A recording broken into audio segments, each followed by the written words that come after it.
Hey everyone, I was thinking, oh god, my chins.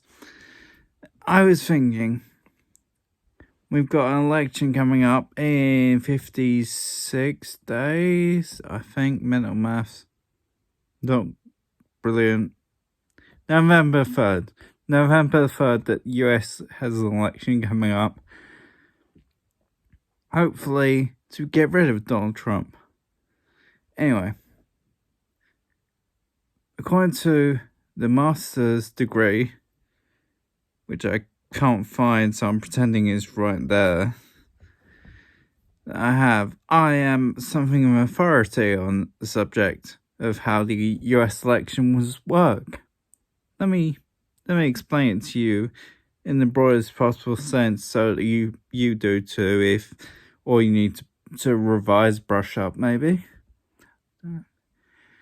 Basically, on November the 3rd this year, all 50 states and District of Columbia will have whole votes to see how many people in that state or district or Commonwealth want a certain candidate to be president. Well, actually, how many people in that Commonwealth or district or state they want to be elected to in turn cast another vote. Confusing already. I'm nearly an expert, and I'm only 2 minutes in. And hang on. There we go. I need to sit down. So they go off, tell what the votes, and whoever got that state or Commonwealth or districts majority of their votes, they get all of the votes appointed to that state or Commonwealth or district, and it goes towards their total. And the total number they want is half plus 1. So there's 530 elected, 530 delegate votes to apply for. I can't do half 530. But anyway, you need 270 votes to win. So, similar broadly to our system in the UK that works. The first person to get first past the post, basically, get the 270 requisite votes wins. Although in this case, it is impossible for another candidate to get 270 votes after one candidate does. That's why you'll see 270 touted about. No, there's not. Going back, there's 538 votes to get, so not 530. So that's why you need 270. Half plus 2, but half plus 4. But, no, well. Be gone with it. You need 270 votes, and the person with 270 votes is the next president of the United States. Simple? No. Why is it not simple? Because of course not. It's a fucking shit show. Because when you have the elections, of course, you're not directly voting for the presidential candidate and vice president for a ticket of your choice. You're electing an elector to vote on your behalf in the middle of December, so the month afterwards, to say to Congress, for example, we give the Commonwealth of Massachusetts votes, pledge them to Biden-Harris, for example. One massive drawback of this system, which again is bullshit, is twice in my lifetime, I think it's only happened 4 times, but twice in my 32 years, a candidate who doesn't have the majority of votes can still win.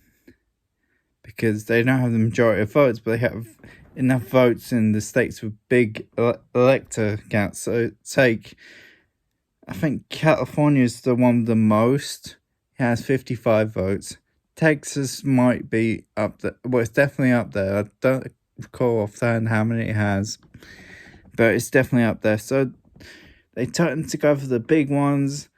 States which don't have too many votes and candidate is likely to take over, they're what is referred to as flyover states.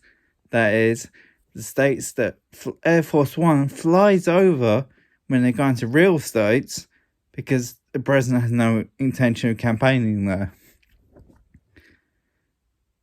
With me? No, of course you're not with me, because, as I said, this is some bullshit. Take 2016 well, let's go back a little bit. 2000, or as I call it, Catastro 2000, where we didn't know for, I think it was weeks after the election, whether Al Gore won, whether George Bush won. I remember Al Gore conceded, then he took back his concession. George Bush conceded, and he took back his concession. It was horrible, and we didn't know until, I believe it was Florida. I can't remember the district, Florida. It came down to recount the votes there. I think they had to do it by hand. Just click them out of the thing and see who voted for who. And George Bush barely won, so he got the votes of Florida, took him over the edge. He won, and good times ahead by all. Although, to be fair, I do miss doing my impression of George Bush. Like, I'm the cider. If I want oils, I'll have oils.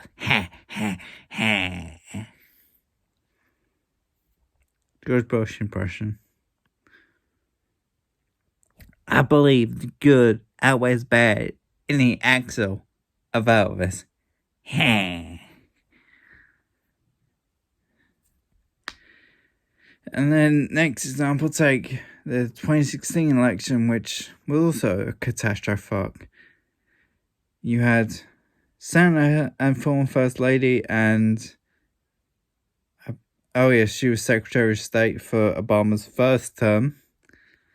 And I'm probably missing out other elected officers, but suffice to say, she was very, very well qualified for the job. Wasn't great for it, but she was well qualified for it, and would have been a better president than the one who won, Donald J. Trump, who was, I think he's the first president since Eisenhower in 1953 to win the presidency without any elected office beforehand. And in Eisenhower's case, Eisenhower was, what was it? Oh yes, he was Supreme Commander of Allied forces in the Atlantic Theatre during World War II. So that's a bit better than being the head of the Trump organization, but there you go. Anyway, thanks to a deficit of 77 votes. That's 77 votes in your electoral college. So Clinton took home 227 votes. Donald Trump took home 304 votes. So Donald Trump wins. Was she less popular? She wasn't a nice person, but she lost the election, mostly lost the election, and got 3 million more votes nationwide. Now you see why I think this thing is bullshit. Anyway, that's the election in a nutshell. Hopefully, we can all understand it. There isn't a whole lot to understand, but we can pretend we do. We can pretend. And yeah, that's pretty much it.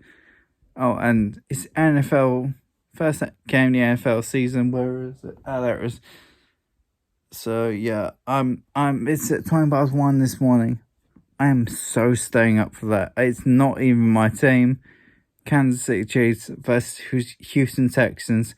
Awful name. I know the Washington Redskins had to change their name. That's because their name was indeed is quite racist. Chiefs, very, very borderline saying it's not racist. I'm not sure. I think it might be. But Houston Texans, I would change the name, not because it's racist, because it's crap. Houston Texans. Ah, great. You spent all night on that one, lads. Yeah, sure of it. But anyway, first game of the season and the last, because we haven't had a pre-season this year. Last season game was start of February, so just over 7 months away since then, and most of that 7 months was spent doing nothing of any consequence whatsoever. So I am very excited for this game. We'll see what my reaction is going to be at 4:20 in the morning when it should end. But oh, right now hopefully we are a bit more knowledgeable. I will see everyone later.